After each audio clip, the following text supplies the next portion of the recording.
Olá pessoal, sejam bem-vindos ao curso de Teoria do Conhecimento.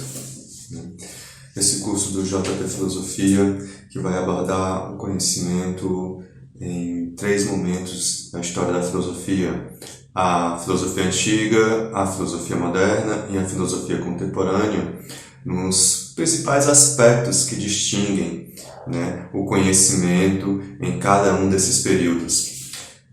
Eu me chamo Jean-Pierre e vou tentar passar para vocês um pouco dessas perspectivas de conhecimento que vão surgindo na filosofia, E nessa primeira aula de hoje nós vamos estudar o conhecimento pré-socrático, ou o conhecimento dos primeiros filósofos, certo? O conhecimento pré-socrático é o conhecimento que vai surgir com os primeiros filósofos no século VII e VI a.C., quando a filosofia começa a se originar, e ser uma forma de conhecimento diferente do conhecimento mítico. Esse conhecimento filosófico vai surgir principalmente na parte oriental da Grécia, no caso, a parte da Jônia, região Jônia, que fica na Ásia, onde na cidade de Mileto, principalmente, vai se desenvolver os primeiros pensamentos filosóficos, certo? Jônia, que é atualmente a Turquia. Também vai se desenvolver esse pensamento filosófico no outro extremo da Grécia, que é a Magna Grécia, a parte mais ocidental da Grécia, onde é atualmente a Itália, por exemplo.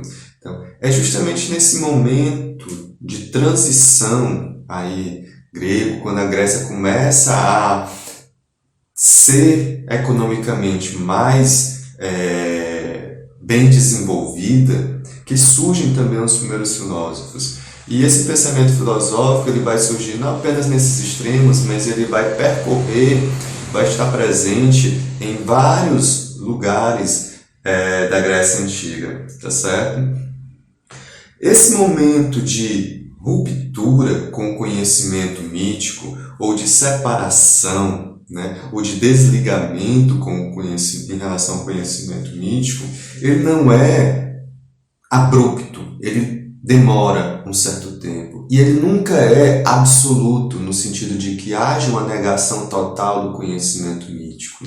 Mas existe uma clara diferença entre o conhecimento mítico e o conhecimento filosófico dos primeiros filósofos chamados de pré-socráticos. Chamados de pré-socráticos porque vem antes de Sócrates, que é considerado o principal filósofo grego na antiguidade. Em relação ao conhecimento mítico, o conhecimento filosófico ele vai ter uma outra concepção de natureza.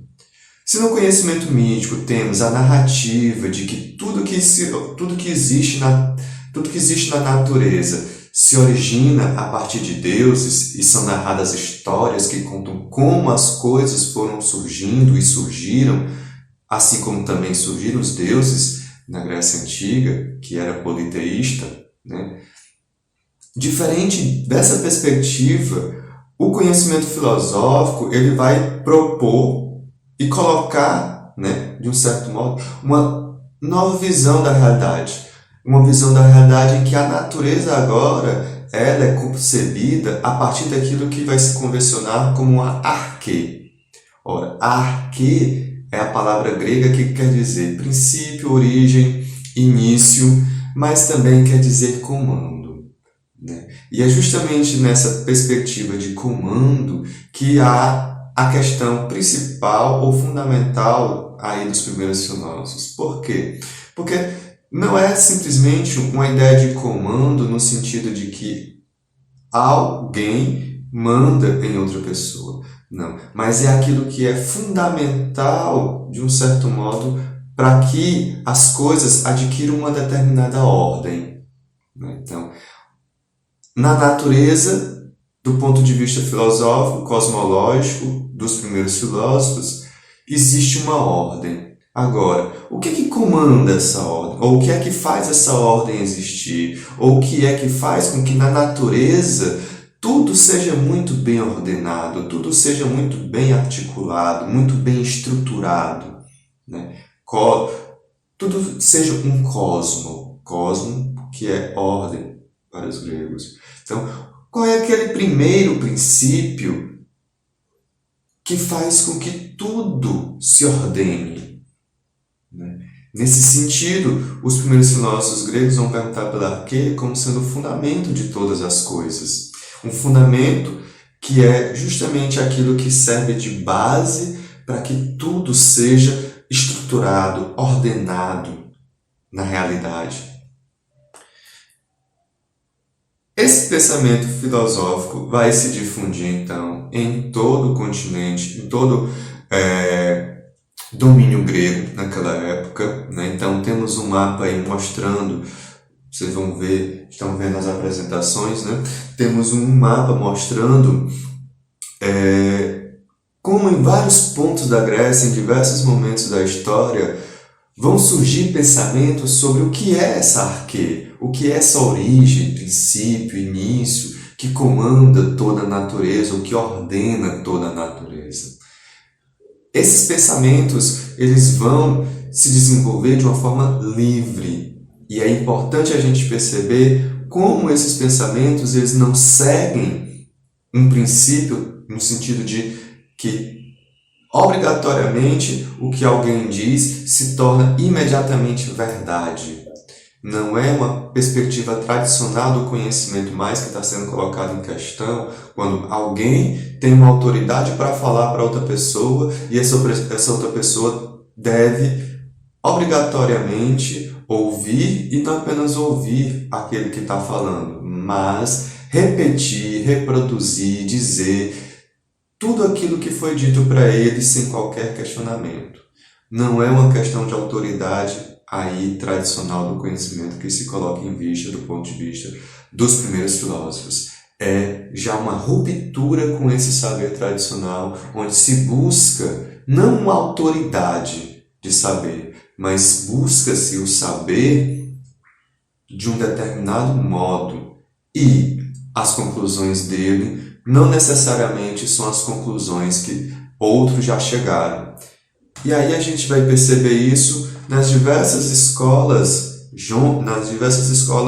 que compõem todo esse momento, né, primeiro da filosofia, que é a escola dos jônios, dos efésios, dos eleatas, dos pitagóricos e dos atomistas. A gente chama de escolas, mas não eram lugares onde se ia aprender filosofia. Não. É modos de agir, modos de pensar que vão se constituindo no primeiro momento em algumas regiões da Grécia Antiga e que vão ser diversos e diferentes e propor conhecimentos diferentes. Nesse sentido, a primeira escola, que é a dos Jônios, ou a escola de Mileto, né, é lá na região mais oriental que vai surgir essa escola justamente com uma perspectiva já de uma arquê, ou tentando entender a natureza no seu princípio fundamental. Tales de Mileto vai ser o primeiro filósofo do qual a gente tem conhecimento que começa a pensar de uma forma fundamental a natureza, não mais a partir de relatos míticos, mas a partir de uma tentativa de compreensão daquilo que é mais importante na natureza para que a natureza se ordene.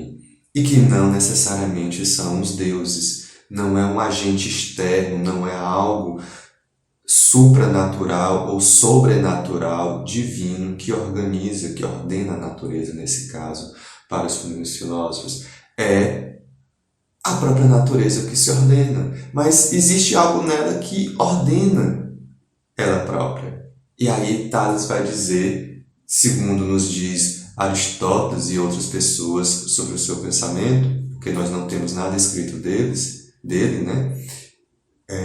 Tales vai dizer, a água é o princípio de todas as coisas. Ora, se você parar um pouquinho e pensar, parece um pensamento absurdo.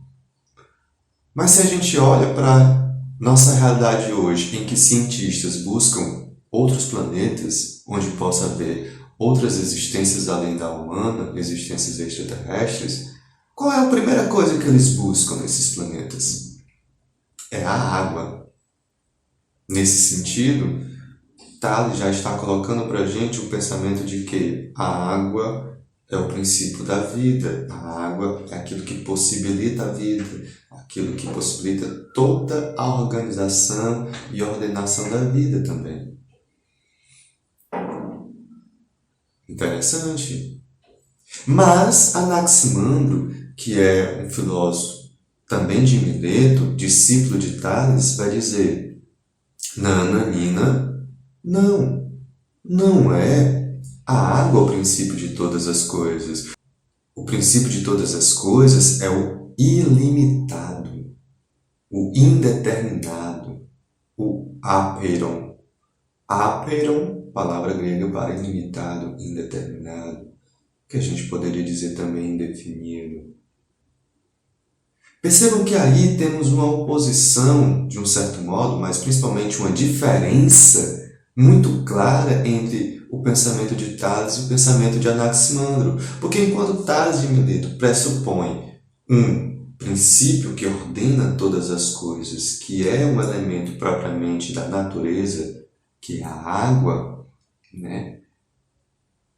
Anaximandro vai dizer: não, o princípio da natureza é ilimitado, é indeterminado. Mas como assim? Novamente, vamos tentar entender a nossa compreensão do universo atual a partir dos cientistas, da cosmologia dos cientistas. Ora, se a gente pensar no modo como os cientistas pensam hoje em dia, a criação do universo, a origem do universo, a arquê do universo, temos a compreensão de que, no princípio, tudo era indeterminado.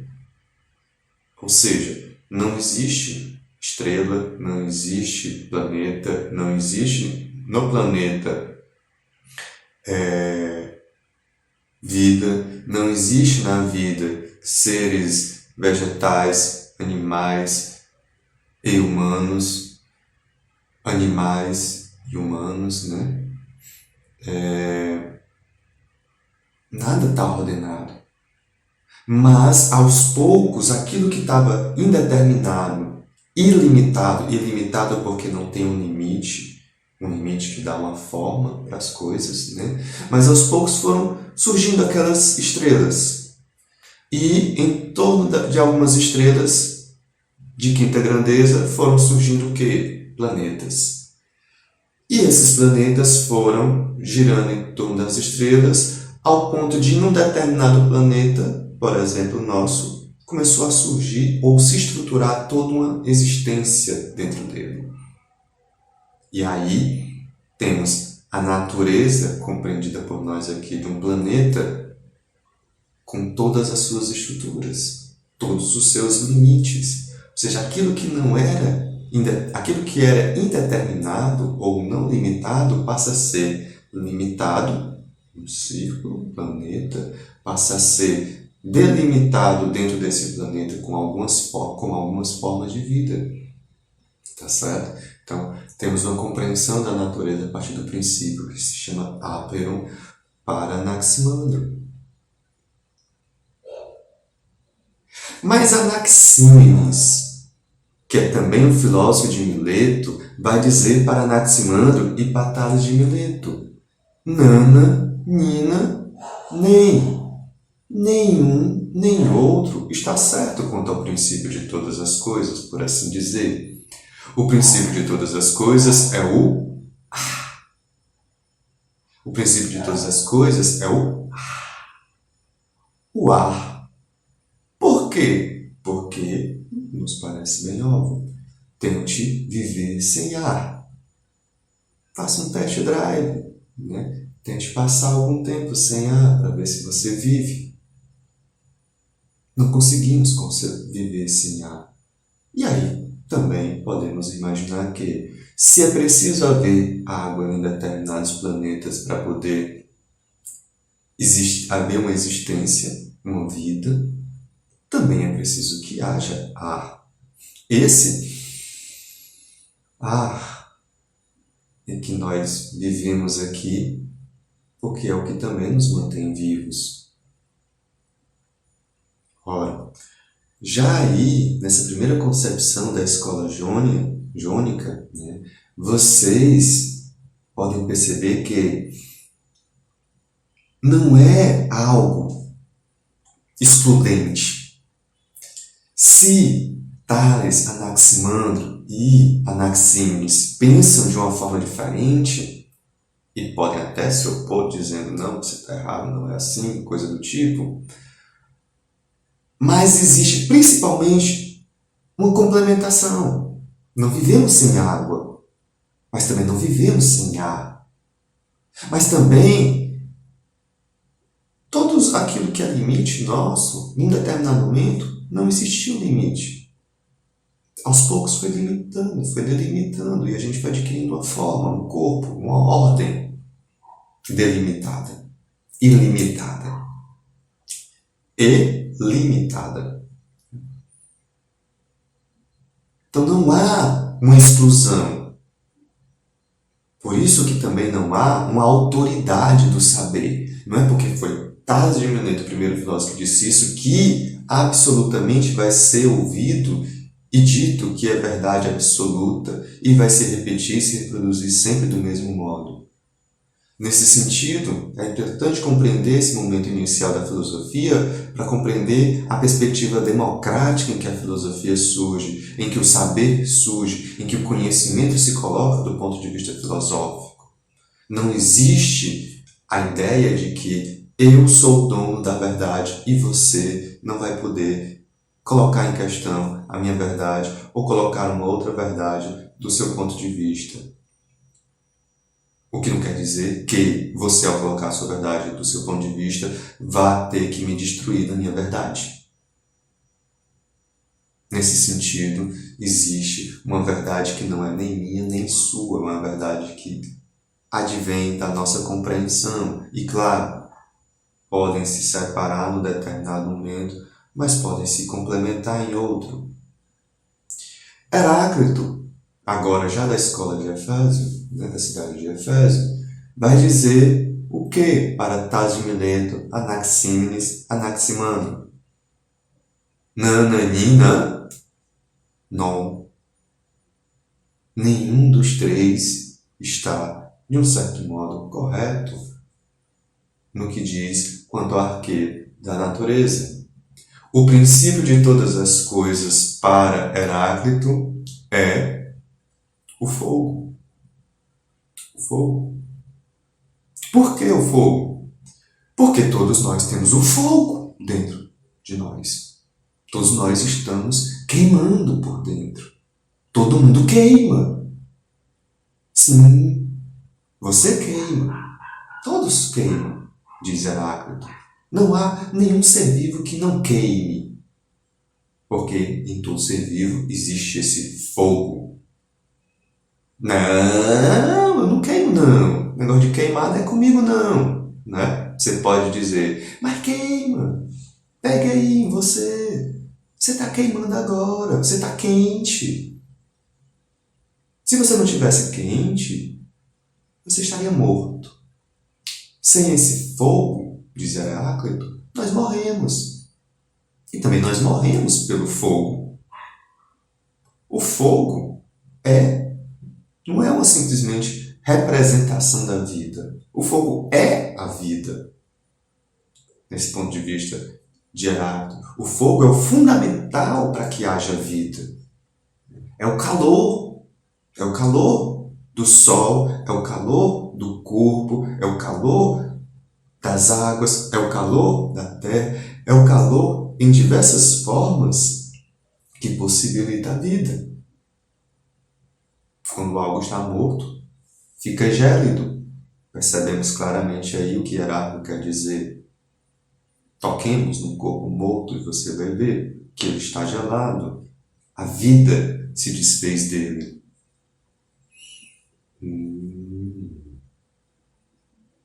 Ora, em oposição, aí sim, uma oposição declarada, né? Parmênides de Eleia, agora da escola eleata, vai dizer o seguinte: Não é nem o fogo, nem a água, nem o ar, nem o ápero, o princípio de todas as coisas. É o ser. Por que o ser? Quando Heráclito diz que o fogo é o princípio de todas as coisas, é porque o fogo é um elemento de transformação. Transformação, mudança, modificação, alteração. Aquilo que altera os seres. E claro, a alteração aí é gerar vida, mas também morte. Então, existe sempre essa mudança. Vida e morte. Que Heráclito chama de devir. Parmênides vai dizer, não é. A vida não é devir, a vida é ser. Por que ser? Porque tudo é. E nós devemos pensar naquilo que é. E nós só podemos pensar naquilo que é. E nós só podemos falar, expressar, dizer aquilo que nós pensamos que é. Um ser que existe. Isso de devir, a gente não consegue dizer o que é. Se uma coisa está em constante modificação, a gente não consegue dizer o que é essa coisa. Então, para Parmênides, o princípio que ordena tudo na natureza, que ordena toda a vida, é o princípio que ele chama de ser. Quando nós compreendemos o que é o ser, nós aí compreendemos o que é a existência, a vida. Aí nós conseguimos estruturar tudo que diz respeito à natureza. Mas que ser é esse, a gente poderia perguntar, né? Olha, vamos sair da escola eleata para a escola pitagórica.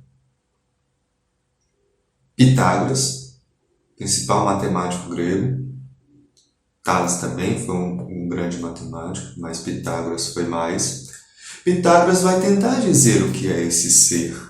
E ele vai dizer, esse ser é um número.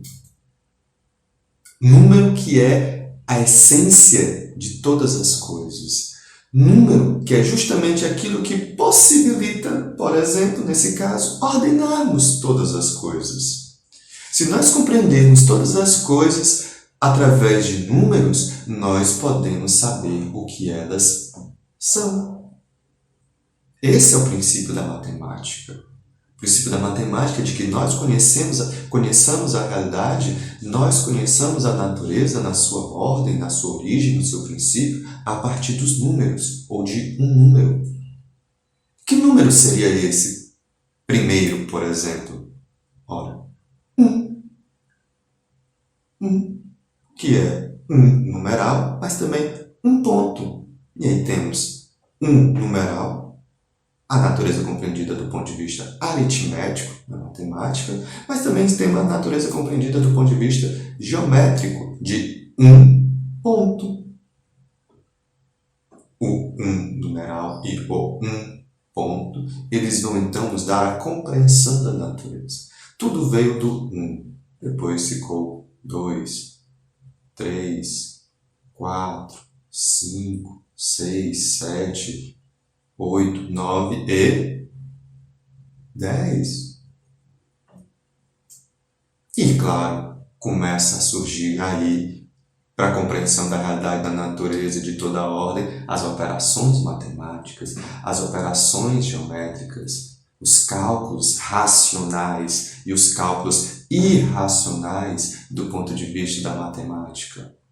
Ou seja, os cálculos racionais, onde nós podemos estabelecer claramente uma medida numérica, 1 ou 2, 3 ou 4 milhões, e os cálculos nos quais a gente não consegue ter uma medida, é o vírgula, é o fração, né? É o pi. Mas a busca é sempre de uma medida, de um número racional. Chegamos, por fim, à última escola, que vai começar a pensar do ponto de vista dessa coisa essencial, mas que é um ser, mas que um ser que não é um número. não é um número, e sim um átomo. Pode ser um número, claro, ou um ponto. Mas o que vai nos colocar Demócrito na escola atomista é que esse ponto é aquilo que é indivisível, ou ainda aquilo que também é imperceptível. Quando falamos de átomo em Demócrito, não é um átomo no qual nós podemos chegar até ele, olhar, observar, medir, calcular. Não. O átomo para Demócrito é algo que está presente é aquilo que está presente na natureza, mas é indivisível. Indivisível. Se lá no princípio, quando a gente começou a pensar no áperon de Anaximandro, a gente pensava naquilo que era indeterminado ou ilimitado, Demócrito vai pensar naquilo que é indivisível. Ora, um princípio indivisível é um princípio que não pode ser dividido. Nesse sentido, o átomo é aquilo que é o ponto no qual nós chegamos a um determinado limite do nosso conhecimento. É aquele momento que a gente pode dizer que a gente sabe o que é uma coisa, que a gente chega ao das coisas, ou ao princípio das coisas, a arquê das coisas, ao conhecimento propriamente dito. Né? Aquilo que é próprio, seu, de cada um, de cada elemento, de cada coisa na existência. Existe algo que é seu e que não é possível tirar de si. Dividir com os outros. É a sua existência. Mas a gente pode dividir um átomo hoje em dia, a gente pode botar ele dentro de toda uma estrutura tecnológica e cindir os átomos, como fazem os cientistas. Mas aí a gente talvez lembre de Demócrito dizendo: o átomo é indivisível. Por quê? Porque se nós dividirmos um átomo, é a vida que a gente está destruindo. Literalmente a vida, com bombas nucleares. E aí Demócrito também nos coloca um conhecimento absurdamente atual. Podemos gerar energia a partir dos átomos, de hidrogênio, de urânio. Podemos. Mas o que se coloca para Demócrito e para os primeiros filósofos, que é importante que a gente compreenda, é a vida, é a natureza, é viver e não fazer morrer. Não é simplesmente manipular a natureza de qualquer modo, como fazem os cientistas, para destruir a vida. Não. É também o que fazem os cientistas: estudar a natureza, ver o que é próprio de cada elemento para gerarmos vida. Sabemos o que é próprio de cada um. Também nessa escola, vamos ter Empédocles, que vai dizer algo bastante interessante também, do ponto de vista da vida, que é o quê? Ora, não é a água, não é o ar, não é o fogo, o princípio de todas as coisas. É esses três elementos juntos, mais a terra. Só isso? Não. É principalmente o amor, a filia, que une todos esses elementos para gerar a vida, e é também o ódio, que separa todas essas coisas também para gerar a vida. Não é um ódio que destrói. Por quê? O que impede o que você está pensando é o seguinte: as coisas se unem de um determinado modo e geram vida. Mas é preciso também que elas se separem em um determinado momento, também para gerar vida. A vida é tanto a união das coisas, como é a separação das coisas. A natureza é essa união entre as coisas e também uma certa desunião entre elas. Desunião que pode gerar o ódio, mas um ódio que aí não é uma destruição total. Não, o ódio é um momento de separação das coisas na natureza. Isso não quer dizer que elas se destruam. É a água e o óleo que se separam, mas eles não se destroem. Eles não buscam um se sobrepor aos outros. Existe, óbvio, uma sobreposição se você for fazer todas as manipulações químicas com determinados elementos, onde uns ficam mais embaixo, outros mais em cima, uns mais em cima, outros mais em cima ainda, em cores, em densidades, na sua composição, existe. Mas isso não quer dizer que um seja melhor do que o outro. Existe aí uma diferença entre um e o outro, uma separação entre um e o outro, que não quer dizer que um seja melhor do que o outro. Né? Então, percebam que, do ponto de vista do conhecimento, nós vamos ter aí uma compreensão da natureza que atravessa vários aspectos da biologia, da química, da matemática, né? Da abstração teórica, mental, do ser que é lógico. É esse conhecimento aí, difuso, diverso, que compõe uma visão ampla, né, do que a gente pode conhecer.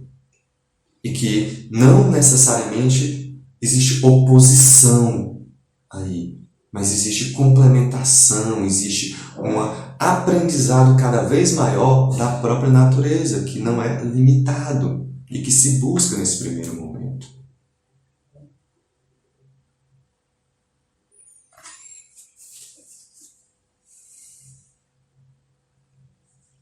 Essa é a primeira parte, de um certo modo, né, da nossa primeira perspectiva do conhecimento dos primeiros filósofos. Okay? Mas temos também uma segunda parte, tá certo? Nessa segunda parte vocês vão aprender principalmente como é o pensamento de dois filósofos muito importantes nesse momento, que é Heráclito e Parmênides, né? Do qual eu falei um pouco, mas é importante a gente compreender esses dois conhecimentos que são muito importantes para uma perspectiva filosófica posterior. Ok?